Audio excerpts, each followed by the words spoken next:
ನಮಸ್ಕಾರ, ನಾನು ರಾಮಕೃಷ್ಣ ವಿದ್ಯಾರ್ಥಿ ಸೇವೆಯಿಂದ. ಸೊ ನನಗೆ ಈ ಮಕ್ಕಳು ತುಂಬ ಜನ ಫೋನ್ ಮಾಡ್ತಾ ಇರ್ತಾರೆ, CET ಕೌನ್ಸಿಲಿಂಗ್ಗೆ ಮತ್ತು ಯಾತ್ರ ಅಪ್ಲೈ ಮಾಡೋದು ಮತ್ತು ಯಾತ್ರ ಕೋರ್ಸ್ಗಳು ಸೆಲೆಕ್ಟ್ ಮಾಡೋದು, ಯಾವುದಕ್ಕೆ ಫ್ಯೂಚರ್ ಇದನ್ನೆಲ್ಲ ಹೇಳ್ತಾ ಇದ್ದಾರೆ. ಈ ಮಿಡ್ಲ್ ನಾನು ಮಾರ್ವಾಡಿ ಯೂನಿವರ್ಸಿಟಿ ಅನ್ನೋ ಬಗ್ಗೆ ಒಂದು ಕೇಳ್ಪಟ್ಟೆ. ಈ ಮಾರ್ವಾಡಿ ಯೂನಿವರ್ಸಿಟಿ ಗುಜರಾತ್ ರಾಜ್ಕೋಟಲ್ಲಿದೆ. ಮತ್ತು ಈ ಯೂನಿವರ್ಸಿಟಿ ಬಗ್ಗೆ ನಾನು ಸ್ವಲ್ಪ ಇನ್ಫಾರ್ಮೇಷನ್ ಡಿಗ್ ಮಾಡ್ತಾ ಹೋದಾಗ ಈ ಕಾಲೇಜಲ್ಲಿ ತುಂಬ ಜನ ಮಕ್ಕಳಿದ್ದಾರೆ. ಮತ್ತು ಈ ಕಾಲೇಜಿಗೆ ಯಾವುದೇ ಥರ CET ಬೇಡ, ಡೊನೇಷನ್ ಬೇಡ, ಮತ್ತು ಫೀಸ್ ಕೂಡ ಕಡಿಮೆ ಅಂತ ಹೇಳಿದರು. ನನಗೆ ಒಂಥರ ಆಶ್ಚರ್ಯ ಆಗ್ಬಿಡ್ತು. ಈಗ ಇಷ್ಟು ಫೀಸ್ ಕಡಿಮೆ ಇದೆ, ಡೊನೇಷನ್ ಇಲ್ಲ, ಯಾವ ಥರ ಇದೆ ಕಾಲೇಜ್ ಅಂತಲ್ಲ. ಸೊ ಈ ಎಲ್ಲ ಗೊಂದಲಗಳನ್ನ ನಾನೇ ಸ್ವತಃ ಬಂದು ಶ್ರೀನಿವಾಸರನ್ನ ಮೀಟ್ ಮಾಡ್ತಾಯಿದ್ದೀನಿ. ಇವರು ಶ್ರೀನಿವಾಸ್ ಸರನವರು ಯಾರಂತಂದರೆ ಮಾರ್ವಾಡಿ ಯೂನಿವರ್ಸಿಟಿಯ ಕರ್ನಾಟಕದ ಅಡ್ಮಿಷನ್ ಹೆಡ್ ಆಗಿದ್ದಾರೆ. So is the main person. ಬನ್ನಿ ಅವ್ರನ್ನ ಮೀಟ್ ಮಾಡೋಣ, ನಮ್ಮ ಎಲ್ಲ ಪ್ರಶ್ನೆನ ಕ್ಲಿಯರ್ ಮಾಡ್ಕೊಳ್ಳೋಣ. S, please come. ಸರ್ ನಮಸ್ಕಾರ. ನಮಸ್ಕಾರ, ನಾನು ರಾಮಕೃಷ್ಣ. ಸರ್ ಮೊದಲಿಗೆ ನಾನು ನಿಮ್ಗೆ ಕೇಳಬೇಕಾಗಿರೋ ಒಂದು ಪ್ರಶ್ನೆ ಏನಂದರೆ, ವೈ ಮಾರ್ವಾಡಿ? ಮಾರ್ವಾಡಿ ಯೂನಿವರ್ಸಿಟಿ ಬಂದು ಗ್ಲೋಬಲ್ ಯೂನಿವರ್ಸಿಟಿ. ಮಾರ್ವಾಡಿ ಯೂನಿವರ್ಸಿಟಿಯಲ್ಲಿ ಇಂಡಿಯಾದ ಟಾಪ್ 50 ಯೂನಿವರ್ಸಿಟಿಗಳಲ್ಲಿ ಒಂದು. ನಮ್ಮ ಯೂನಿವರ್ಸಿಟಿಯಲ್ಲಿ ದೇಶದ ಹಲವಾರು ಕಡೆಯಿಂದ ಎಲ್ಲ ಮೂಲೆಗಳಿಂದ ಸ್ಟೂಡೆಂಟ್ಸ್ ಓದ್ತಾ ಇದ್ದಾರೆ. ಮತ್ತು 53 ದೇಶದಿಂದನೂ ನಮ್ಮ ಯೂನಿವರ್ಸಿಟಿ ಬಂದು ಸ್ಟೂಡೆಂಟ್ಸ್ ಓದ್ತಾ ಇದ್ದಾರೆ. ಸೌತ್ ಇಂಡಿಯಾದಿಂದ 7,000 ಮಕ್ಕಳು ಇಲ್ಲಿ ಬಂದು ಓದ್ತಾ ಇದ್ದಾರೆ. ಕಡಿಮೆ ಫೀಸಲ್ಲಿ ಅತ್ಯುತ್ತಮ ಗುಣಮಟ್ಟ ಕೊಡುವಂಥ ಕಾಲೇಜ್ ನಮ್ಮದು. ಅಷ್ಟೇ ಅಲ್ಲ, ಸೆಮಿಸ್ಟರ್ ವೈಸಲ್ಲಿ ಕೂಡ ನೀವು ಕಾಲೇಜ್ ಮತ್ತು ಹಾಸ್ಟೆಲ್ ಫೀಸ್ನ ನೀವು ಕಟ್ಬೋದು. ಹಾಗೆ ಒಂದು ಮಾತಲ್ಲಿ ಹೇಳೋದಾದರೆ ದಾಮ್ ಕಮ್ ದಮ್ ಜ್ಯಾದಾ, ಹೈ ಕ್ವಾಲಿಟಿ ಎಜುಕೇಷನ್ ಅಥವಾ ಕಡಿಮೆ ಫೀಸಲ್ಲಿ ನಿಮಗೆ ಸಿಗುತ್ತೆ. ನಾವು ಇಲ್ಲಿ ಇಂಡಸ್ಟ್ರಿ ರೆಡಿ ಸ್ಟೂಡೆಂಟ್ಸ್ನ ತಯಾರು ಮಾಡ್ತೀವಿ. ನಮ್ಮ ಯೂನಿವರ್ಸಿಟಿನಲ್ಲಿ ಕಟ್ಟಿಂಗ್ ಎಜ್ ಸಿಲೆಬಸ್ ಇರುತ್ತೆ. ಇವತ್ತು ಮಾರ್ಕೆಟಲ್ಲಿ ಇಂಡಸ್ಟ್ರೀಸ್ಗೆ ಏನು ಬೇಕೋ ಅದನ್ನೇ ನಾವಿಲ್ಲಿ ಮಕ್ಕಳಿಗೆ ಹೇಳ್ಕೊಡ್ತೀವಿ. ಈ ಕಾರಣದಿಂದ ನಾವು ಹೈಯೆಸ್ಟ್ ಪ್ಲೇಸ್ಮೆಂಟ್ ರೆಕಾರ್ಡ್ನ ನಾವು ಹೊಂದಿದ್ದೀವಿ. ನಾವು 40ಕ್ಕಿಂತ ಹೆಚ್ಚು ಇಂಟರ್ನ್ಯಾಷನಲ್ ಯೂನಿವರ್ಸಿಟಿ ಜೊತೆ ಟೈಅಪ್ ಆಗಿದ್ದೀವಿ. ಅಷ್ಟೇ ಅಲ್ದಿರ ನಮ್ಮ student exchange program 24 international university ಜೊತೆ ಟೈಅಪ್ ಕೂಡ ಆಗಿದ್ದೀವಿ. ಸರ್ ತುಂಬ ಖುಷಿ ಆಯಿತು ಕಾಲೇಜ್ ಬಗ್ಗೆ ಕೇಳಿ. ಮತ್ತು ಇದೆಲ್ಲ ಓಕೆ ಸರ್. ಈಗ ನಾವು ಕರ್ನಾಟಕದವರು ಮಾರ್ವಾಡಿ ಯೂನಿವರ್ಸಿಟಿ ಸೇರ್ಕೊಬೇಕಂದ್ರೆ ಏನಾರು ಎಂಟ್ರೆನ್ಸ್ ಎಕ್ಸಾಮ್ ಏನಾರು ಇದೆಯಾ, ಅಥವಾ CET ರ್ಯಾಂಕಿಂಗ್ ಕನ್ಸಿಡರ್ ಮಾಡ್ತೀರಾ? ಈಗ ನಂದು 50,000 ರ್ಯಾಂಕಿಂಗ್ ಬಂದಿರುತ್ತೆ, ಇನ್ನೊಬ್ರು 1,00,000 ರ್ಯಾಂಕಿಂಗ್ ಬಂದಿರುತ್ತೆ, ಇನ್ನೊಬ್ಬರಿಗೆ 10,000 ರ್ಯಾಂಕಿಂಗ್ ಬಂದಿರುತ್ತೆ. ಇದೆಲ್ಲ ಫೀಸೆಲ್ಲ ವೇರಿಯೇಷನ್ಸ್ ಇದೆಯಾ ಅಥವಾ ಯಾವ ಥರ ಸರ್? ಓಕೆ, ನಮ್ಮಲ್ಲಿ ಯಾವುದೇ ರೀತಿಯಂಥ CET ಅವಶ್ಯಕತೆ ಇಲ್ಲ. ಓಕೆ, ಹಾಗೆ ಯಾವುದೇ ರೀತಿ ಡೊನೇಷನ್, ಕ್ಯಾಪಿಟೇಷನ್ ಫೀಸ್ ಇವೆಲ್ಲ ಯಾವುದೇ ಇರೋದಿಲ್ಲ. ಹಾಗೆ ನಮ್ಮಲ್ಲಿ PUCಯಲ್ಲಿ ಫಿಸಿಕ್ಸ್, ಕೆಮಿಸ್ಟ್ರಿ, ಮ್ಯಾಥಲ್ಲಿ 45% ಬಂದಿದ್ರೆ ಸಾಕು, ನಾವು ಅವ್ರಿಗೆ ಇಂಜಿನಿಯರಿಂಗಲ್ಲಿ ಅಡ್ಮಿಷನ್ಸ್ ಕೊಡ್ತೀವಿ. ಹಾಗೆ ನಮ್ಮಲ್ಲಿ 3 ಲೇಯರ್ ಆಫ್ ಎಜುಕೇಷನ್ ಇದೆ. Knowledge, skill and development. Skill ಅನ್ನೋದು ಬಹಳ ಇಂಪಾರ್ಟೆಂಟ್. ಹಲವಾರು ಕಾಲೇಜ್ಗಳಲ್ಲಿ ಈ ರೀತಿ ಒಂದು ವ್ಯವಸ್ಥೆ ಇರಲ್ಲ. ನಮ್ಮಲ್ಲಿ ಸ್ಕಿಲ್ ಮೇಲೆ ಬಹಳಷ್ಟು ವರ್ಕ್ ಮಾಡ್ತೀವಿ. ಸೊ ಇದರಿಂದ ಮಕ್ಕಳಿಗೆ ತುಂಬ ಉದ್ಯೋಗ ಅವಕಾಶಗಳು ಸಿಗೋದು ಬಹಳ ಚಾನ್ಸಸ್ ಜಾಸ್ತಿ ಇರುತ್ತೆ. ಸರ್ ಇದೆಲ್ಲ ಓಕೆ. ನಾನು ಕೇಳೋದೇನೆಂದರೆ, ಈಗ ನಾವು ಕರ್ನಾಟಕದ ಹುಡುಗರು ಗುಜರಾತಿಗೆ ಬಂದಾಗ ನಮಗೆ ಮೀಡಿಯಮ್ ಆಫ್ ಎಜುಕೇಷನ್ ನಮಗೆ ಹಿಂಗೆ ಇಂಗ್ಲೀಷಲ್ಲಿ ಹೇಳ್ಕೊಡ್ತೀರಾ ಅಥವಾ ಗುಜರಾತಲ್ಲಿ ಹೇಳ್ತಾರಾ, ಅಥವಾ ನಮ್ಮ ಮಕ್ಕಳಿಗೆ ನಿಜವಾಗ್ಲೂ ಅವ್ರು ಹೇಳೋ ಪದ ಬಳಕೆಗಳು ಅರ್ಥ ಆಗುತ್ತಾ? ಬಿಕಾಸ್ ನಾವು ಕನ್ನಡದವ್ರು ಇಂಗ್ಲೀಷ್ ಮಾತಾಡೋ ರೀತಿಯೇ ಬೇರೆ ಇರುತ್ತೆ, ನಾರ್ತ್ ಇಂಡಿಯನ್ಸ್ ಮಾತಾಡೋದೇ ಬೇರೆ ಇರುತ್ತೆ. ಇದಕ್ಕೆಲ್ಲ ಏನು ಉತ್ತರ ನಿಮ್ಮದು? ಓಕೆ, ಈಗ ನಮ್ಮಲ್ಲಿ ಕ್ವಾಲಿಟಿ ಆಫ್ ಎಜುಕೇಷನ್ ಅಂತ ಬಂದಾಗ ನಮ್ಮಲ್ಲಿ ಇಂಗ್ಲೀಷ್ನಲ್ಲೇ ನಾವು ಹೇಳ್ಕೊಡ್ತೀವಿ ಮಕ್ಕಳಿಗೆ.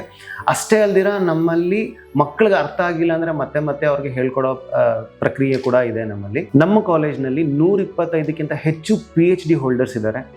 ಹಾಗೆ 30% ಆಫ್ ದ ಲೆಕ್ಚರರ್ಸ್ ಬಂದು 10 ವರ್ಷಕ್ಕಿಂತ ಜಾಸ್ತಿ ಎಕ್ಸ್ಪೀರಿಯನ್ಸ್ ಇರೋವಂಥವ್ರು. ಹಾಗೆ 15% ಲೆಕ್ಚರರ್ಸು ಇಂಟರ್ನ್ಯಾಷನಲ್ ಯೂನಿವರ್ಸಿಟಿಯಿಂದ ಡಿಗ್ರಿ ತೊಗೊಂಡಿರೋಂಥ ಲೆಕ್ಚರರ್ಸ್ ಇದ್ದಾರೆ.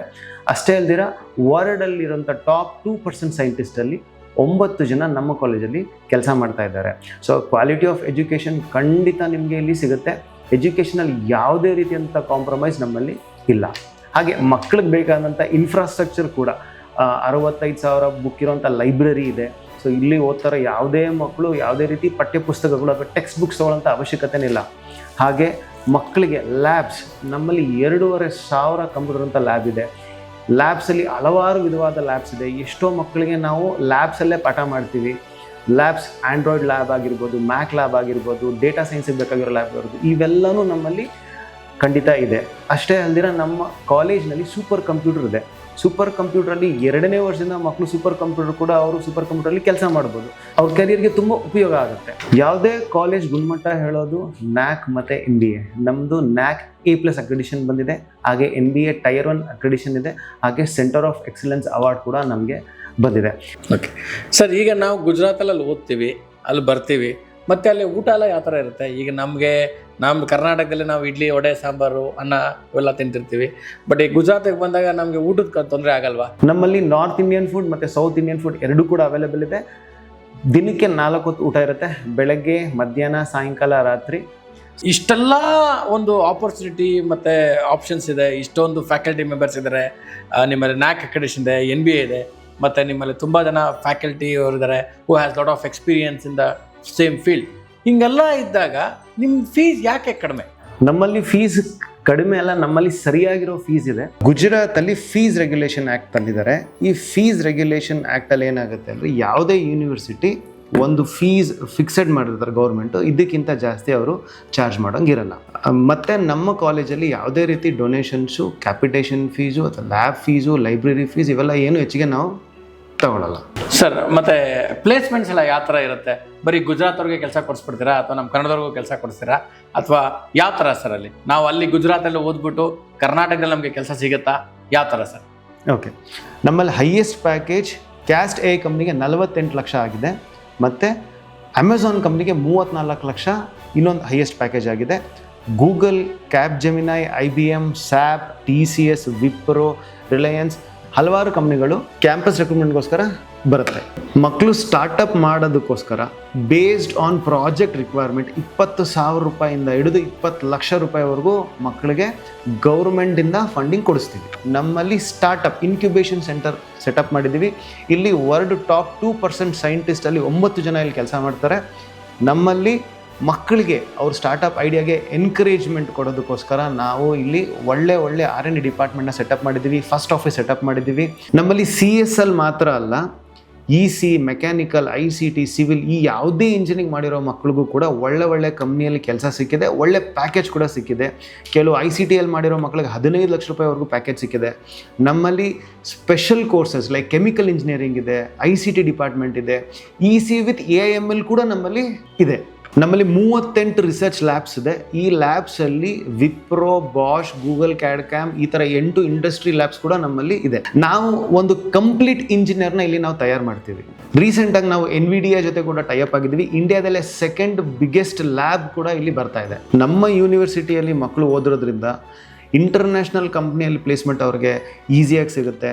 ಫಾರಿನ್ ಯೂನಿವರ್ಸಿಟಿಯಲ್ಲಿ ಅವ್ರಿಗೆ ಅಡ್ಮಿಷನ್ಸ್ ಆರಾಮಾಗಿ ಆಗುತ್ತೆ. ಹಾಗೆ ಮಕ್ಕಳಿಗೆ ರೆಸ್ಯೂಮ್ ಬರೆಯೋದ್ರಿಂದ ಹಿಡಿದು ಮತ್ತು ಮಕ್ಕಳಿಗೆ ಹೇಗೆ ಇಂಟರ್ವ್ಯೂಸ್ ಕೊಡೋದು, ಮಾಕ್ ಇಂಟರ್ವ್ಯೂಸ್ ಕೂಡ ಇವೆಲ್ಲನೂ ನಾವು ಕಂಡಕ್ಟ್ ಮಾಡ್ತೀವಿ. ನಿಮಗೆ ಆಲ್ ಓವರ್ ಇಂಡಿಯಾ ಕೆಲಸ ಸಿಗುತ್ತೆ, ಕರ್ನಾಟಕದಲ್ಲೂ ಕೆಲಸ ಸಿಗುತ್ತೆ. ಈಗ ಉದಾಹರಣೆಗೆ ನೋಡಬೇಕಾದ್ರೆ ಎಷ್ಟೊಂದು ಜನ ನಾರ್ತ್ ಇಂಡಿಯನ್ಸ್ ಬಂದು ಕೂಡ ಸೌತ್ ಇಂಡಿಯಾದಲ್ಲಿ ಕೆಲಸ ಮಾಡ್ತಾ ಇದ್ದಾರಲ್ವಾ? ಹಾಂ, correct. That is also point sir. So sir, ನನಗೆ I think we are done with all the questions. But last questions, admission ಆಗಬೇಕಂದ್ರೆ ಮಾರ್ವಲ್ ಯೂನಿವರ್ಸಿಟಿಗೆ ನಾವೇನು ಮಾಡಬೇಕು? ಓಕೆ, ಅಡ್ಮಿಷನ್ ಆಗಬೇಕಾಗಿದ್ರೆ ಇಲ್ಲಿ ಡಿಸ್ಪ್ಲೇ ಆಗಿರೋಂಥ ನಂಬರ್ಗೆ ನೀವು ನಮ್ಗೆ ಕಾಲ್ ಮಾಡಿ. ಸೊ ನಾವು ನಿಮಗೆ ಫಸ್ಟ್ ಹೇಳೋದೇನೆಂದರೆ, ಅಡ್ಮಿಷನ್ ತೊಗೋಬೇಕು, ಆದರೆ ಇಲ್ಲೇ ಅಡ್ಮಿಷನ್ ತೊಗೊಳೋದು ಬೇಡ. ನೀವು ಬನ್ನಿ, ಕಾಲೇಜ್ ನೋಡಿ, ಪ್ರತಿಯೊಂದು ವ್ಯವಸ್ಥೆ ನೋಡಿ, ಫೆಸಿಲಿಟಿ ನೋಡಿ, ನಂತರ ನೀವಲ್ಲಿ ದುಡ್ಡು ಪೇ ಮಾಡಿ, ಹಣ ಪೇ ಮಾಡಿ ನೀವು ಅಡ್ಮಿಷನ್ ತೊಗೊಳ್ಳಿ. ಇನ್ ಒಂದು ಸೆಂಟೆನ್ಸಲ್ಲಿ ಹೇಳೋದಾದರೆ, ಮಾರ್ವಾಡಿ ಯೂನಿವರ್ಸಿಟಿಯಲ್ಲಿ NAC A+ ಅಕ್ರೆಡಿಷನ್ ಇದೆ, NBA Tier 1 ಅಕ್ರೆಡಿಷನ್ ಇದೆ, ಸೆಂಟರ್ ಆಫ್ ಎಕ್ಸಲೆನ್ಸ್ ಅವಾರ್ಡ್ ಇದೆ. 2,000 ಮಕ್ಕಳು 53 ಬೇರೆ ದೇಶಗಳಿಂದ ಬಂದು ಓದ್ತಾ ಇದ್ದಾರೆ. ನಮ್ಮ ಇಂಡಿಯಾದ 20 ರಾಜ್ಯಗಳಿಂದ 3 ಯೂನಿಯನ್ ಟೆರಿಟರೀಸಿಂದ ಬಂದು ಇಲ್ಲಿ ಓದ್ತಾ ಇದ್ದಾರೆ. 500ಕ್ಕಿಂತ ಹೆಚ್ಚು ಕಂಪ್ನೀಸ್ ಪ್ಲೇಸ್ಮೆಂಟ್ಗೆ ಬರುತ್ತೆ. 48 ಲಕ್ಷ ಹೈಯೆಸ್ಟ್ ಪ್ಯಾಕೇಜ್ ಆಗಿದೆ. MNCL ಇಂಟರ್ನ್ಶಿಪ್ಸ್ ಇದೆ. 4 ಎಕರೆ ಡೆಡಿಕೇಟೆಡ್ ಆಗಿ ಸ್ಪೋರ್ಟ್ಸಿಗೆ ಬಿಟ್ಟಿದ್ದೀವಿ. 120 PhD ಹೋಲ್ಡರ್ಸ್ ಇದ್ದಾರೆ. 30%ಗಿಂತ ಹೆಚ್ಚು ಫ್ಯಾಕಲ್ಟೀಸ್ 10ಕ್ಕಿಂತ ಜಾಸ್ತಿ ವರ್ಷ ಎಕ್ಸ್ಪೀರಿಯನ್ಸ್ ಇದೆ. 15% ಫ್ಯಾಕಲ್ಟೀಸ್ ಇಂಟರ್ನ್ಯಾಷನಲ್ ಯೂನಿವರ್ಸಿಟಿಯಿಂದ ಡಿಗ್ರಿ ತೊಗೊಂಡಿರೋಂಥವ್ರು. ನಮ್ಮಲ್ಲಿ ರಿಸರ್ಚ್ ಆ್ಯಂಡ್ ಇನ್ಕ್ಯುಬೇಷನ್ ಸೆಂಟರ್ ಇದೆ. 65,000 ಬುಕ್ ಇರೋಂಥ ಲೈಬ್ರರಿ ಇದೆ. ನಿಮಗೆ ಫಂಡಿಂಗ್ ಕೂಡ ಸಿಗುತ್ತೆ ನಮ್ಮ ಇನ್ಕ್ಯುಬೇಷನ್ ಸೆಂಟರಲ್ಲಿ. 20,000 ಇಂದ 20 ಲಕ್ಷದವರೆಗೂ north Indian, south Indian food ಎಲ್ಲ ಅವೈಲೇಬಲ್ ಇದೆ. ಇವೆಲ್ಲ ನಿಮಗೆ 1,40,000 ರೂಪಾಯಿ ಪ್ರತಿ ವರ್ಷಕ್ಕೆ, ಪ್ಲಸ್ ನೀವು ಚೂಸ್ ಮಾಡೋಂಥ ಹಾಸ್ಟೆಲ್ ಸಪ್ರೇಟ್ ಆಗಿರುತ್ತೆ. ನೋಡೋದಲ್ಲ, ಶ್ರೀನಿವಾಸ್ ಸರ್ ಎಲ್ಲ ಇನ್ಫಾರ್ಮೇಷನ್ ಕೊಟ್ಟರು ಮಾರ್ವಾಡಿ ಯೂನಿವರ್ಸಿಟಿ ಬಗ್ಗೆ. ಸೊ ಒಂದ್ಸಲ ಟ್ರೈ ಮಾಡಿ, ಓಕೆನಾ? ಒಂದ್ಸಲ ಫೋನ್ ಮಾಡಿ ಸರ್ಗೆ, ಎಲ್ಲ ಡೀಟೇಲ್ಸ್ ಕಲೆಕ್ಟ್ ಮಾಡ್ಕೊಳ್ಳಿ. ಒಂದ್ಸಲ ಕಾಲೇಜ್ ಹೋಗಿ ನೋಡಿ, ಕ್ಯಾಂಪಸ್ ಹೋಗಿ ನೋಡ್ಕೊಂಬನ್ನಿ. So then you can decide. So ನಮಗೇನಪ್ಪ, ನಮ್ಗೆ ಒಳ್ಳೆ ಕಡೆ ಕಾಲೇಜ್ ಬೇಕು, ಒಳ್ಳೆ ಪ್ಲೇಸ್ಮೆಂಟ್ ಸಿಕ್ಕರೆ ಎಲ್ಲ ಆದ್ರೇನು, ಕರೆಕ್ಟ್ ಅಲ್ವಾ? ಸೊ ಅದು ನಮ್ಮ ಇಂಡಿಯಾದಲ್ಲಿ ತುಂಬ ಮಕ್ಕಳು ನಮ್ಮ ಇಲ್ಲಿಂದ ಇಂಡಿಯಾದಿಂದ MBBS ಮಾಡೋಕ್ಕೆ ಬೇರೆ ದೇಶಕ್ಕೆ ಹೋಗ್ತಾರೆ. ರಷ್ಯಾಗೆ ಹೋಗ್ತಾರೆ, ಉಜ್ಬೇಕಿಸ್ತಾನ್ಗೆ ಹೋಗ್ತಾರೆ. ನಾವು ಗುಜರಾತ್ಗೆ ಹೋಗ್ತೀವಿ ಅಷ್ಟೇ, ಜಾಸ್ತಿ ದೂರ ಏನಿಲ್ಲ. ಎನಿ ಮೋರ್ ಇನ್ಫಾರ್ಮೇಷನ್ ಅವ್ರಿಗೆ ಕಾಂಟ್ಯಾಕ್ಟ್ ಮಾಡಿ. ಮತ್ತೆ ಏನಾದರೂ ಯಾವ ಕೋರ್ಸ್ ಸೇರ್ಕೊಬೇಕು, ನಾನು ಯಾವ ಕೋರ್ಸ್ಗೆ ಮುಂದೆ ಫ್ಯೂಚರ್ ಇದೆ, ಮತ್ತು which is job oriented courses, ಯಾವ ಕಾಲೇಜ್ ನಾನು ಸೇರ್ಕೊಬೇಕು, ಇದೆಲ್ಲ ಇನ್ಫಾರ್ಮೇಷನ್ ನಿಮ್ಗೆ ಬೇಕಿದ್ರೆ ನಾನು ಕಾಂಟ್ಯಾಕ್ಟ್ ಮಾಡಿ. ಥ್ಯಾಂಕ್ ಯು, ನಮಸ್ಕಾರ.